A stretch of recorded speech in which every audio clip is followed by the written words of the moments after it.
अंत भला तो सब भला।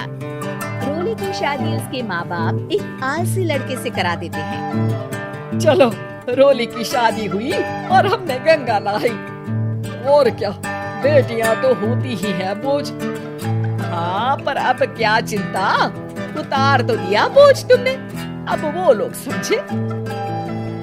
ससुराल में रोली का पति कहता है, देखो, मैं कोई काम नहीं करता, ये बात तुम्हारे मम्मी पापा को बता दी थी मैंने। अब जो किराया आता है दुकान का, उसी से घर का गुजारा करना है। कभी भूल से भी कोशिश ना करना किसी चीज की डिमांड की। क्या मम्मी पापा को पता था कि आप कोई काम नहीं करते? और क्या, बड़ा अच्छे से पता था। उन लोगों को तो तुम बोझ लगती थी, बोल रहे थे कि बस शादी कर लो और कोई मतलब नहीं है। रोली को ये सुनकर बहुत गुस्सा आता है, लेकिन करती भी तो क्या, क्योंकि वो जानती थी कि उसके माता पिता ऐसे ही हैं। जैसे तैसे रोली दिन काट रही थी। रोली को एक प्यारी सी बेटी होती है। धीरे धीरे वो बड़ी होती है और उसके साथ उसकी जरूरतें भी बढ़ती जाती है। सुनिए जी, अब तो सिमी बड़ी हो रही है, उसका स्कूल में दाखिला कराना है। मैंने अब तक तो जैसे तैसे समय काट लिया, लेकिन मैं बच्ची की परवरिश में कोई कमी नहीं रखूंगी। अरे क्या है यार, तो लगता है कोई ना कोई काम ढूंढना ही पड़ेगा। अब पति रोज काम की तलाश में जाता और बिना किसी काम के वापस आ जाता। रोली समझ जाती है कि पति के अंदर अब काम करने की क्षमता नहीं है। वो बेटी को उच्च शिक्षा देने के लिए कुछ करना चाहती थी, लेकिन करती तो क्या करती। एक दिन रोली की सहेली कहती है, रोली, मेरी कोई औलाद नहीं है। अगर तू मेरी औलाद को जन्म दे तो मैं तुझे तेरे मुंह मांगे पैसे दूंगी। अरे, तेरी औलाद को मैं कैसे जन्म दे सकती हूँ? सरोगेसी से बच्चा मेरा और वैभव का ही होगा, लेकिन कोख तेरी होगी। ये संभव है रोली। रोली कुछ सोचकर कहती है, मुझे मंजूर है, लेकिन मैं इसका 2 लाख रुपया लूंगी। अरे कोई बात नहीं, मुझे मंजूर है। रोली खुश हो जाती है कि एक बच्चा पैदा करने का उसे 2 लाख रुपया मिलेगा। वो घर आकर पति को बताती है, वो भी खुश हो जाता है। अब क्या था, डॉक्टर के पास जाकर सहेली का बच्चा रोली की कोख में पलने लगता है। मुझे 20,000 चाहिए मेरे बेटी के एडमिशन के लिए। हाँ हाँ ठीक है, मैं उसके एडमिशन से लेकर सारे खर्चे उसके अकाउंट में डाल रही हूँ। रोली की बेटी का एडमिशन हो जाता है। रोली को लगता है कि वो अब सब कुछ ठीक कर देगी। दिन और महीने आगे बढ़ते हैं।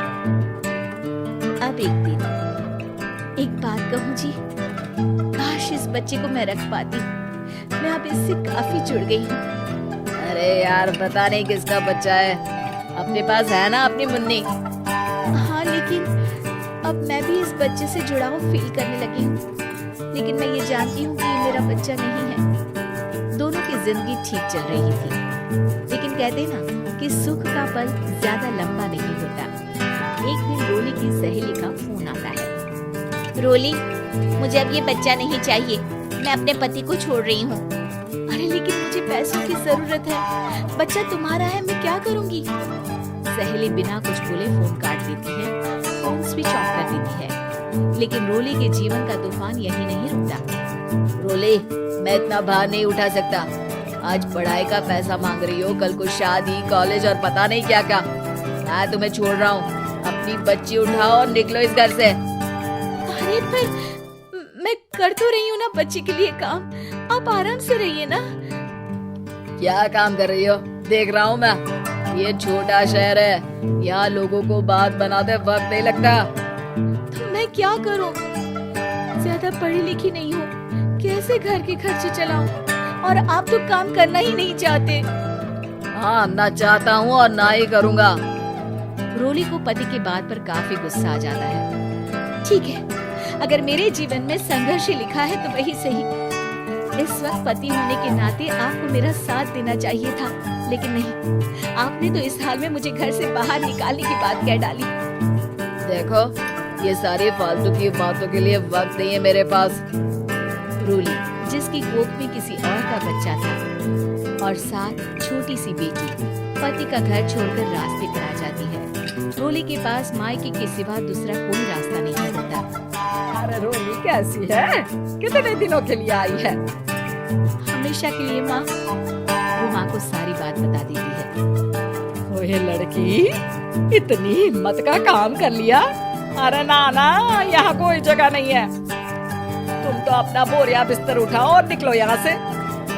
रोली के पास अब मायके का रास्ता भी नहीं बचता। वो चुपचाप बच्ची को लेकर जा रही थी कि उसे दर्द होता है और वो डॉक्टर के पास चली जाती है। और फिर वहाँ वो एक प्यारे से बेटे को जन्म देती है। कितना प्यारा है, कितने अभागे हैं इसके माँ बाप जो इसके पैदा होने पर भी नहीं है। तभी वहाँ डॉक्टर आ जाती है। रोली, बच्चे के पिता तुमसे मिलना चाहते हैं। आपका बहुत बहुत शुक्रिया। मैं इस बच्चे को पालूंगा, भले ही इसकी माँ ने इसे छोड़ दिया हो, पर मैं अपनी जिम्मेदारी निभाऊंगा। तो क्या आप मुझे इसके पैदा करने के लिए जिन पैसों की बात हुई थी वो भी देंगे? हाँ, और साथ ही आप चाहें तो मेरे घर में रहकर मेरे बच्चे की देखभाल भी कर सकती हैं। मैं उसके लिए आपको सैलरी दे दिया करूँगा। रोली को लगता है कि जैसे भगवान ने उसके लिए सुकून का रास्ता खोल दिया। वो अब मुकेश के साथ उसके घर चली जाती है, जहाँ रहकर वो उस बच्चे की देखरेख करती है। अब मुकेश के घर को रोली अच्छे से संभाल लेती है। उसके लिए खाना बनाने से लेकर बच्चों की देखभाल और घर की देखरेख। धीरे धीरे मुकेश को रोली से प्यार हो जाता है। रोली, तुम्हारी बेटी और मेरा बेटा बिल्कुल भाई बहन की तरह साथ रहते हैं। हाँ, आखिर है तो एक ही कोख के बच्चे, अटैचमेंट तो होगा ही ना। रोली, तुमने घर और मुझे दोनों को संभाल लिया। ये तो मेरा काम है। आपने भी तो मुझे छत दी, जिससे मैं अपनी बेटी की पढ़ाई और भविष्य के लिए पैसे जोड़ सकूं।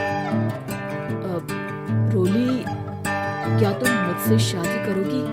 अब मैं जानता हूँ तुम्हारी भी शादी कुछ खास अच्छी नहीं रही। रोली को मुकेश की बात ठीक लगती है। वो उसे हाँ बोलने की सोच ही रही होती है कि उसके पहले पति का फोन आ जाता है। रोली, मैं बहुत परेशान हूँ। मेरा एक्सीडेंट हो गया है। मैं चाहता हूँ तुम वापस आ जाओ। रोली को पुराने पति की चिंता होने लगती है। वो सोचती है कि वो क्या कर रही थी। हाँ ठीक है, मैं आ रही हूँ। हाँ रोली, आ जाओ, लेकिन बच्ची को कहीं हॉस्टल में छोड़कर आना, क्योंकि मैं नहीं चाहता कि हम लोगों के बीच फिर से वो सारी बातें हो। रोली को समझ आ जाता है कि पति आज भी सुधरा नहीं है। वो पति के पास जाने से इनकार कर मुकेश को हाँ कर देती है।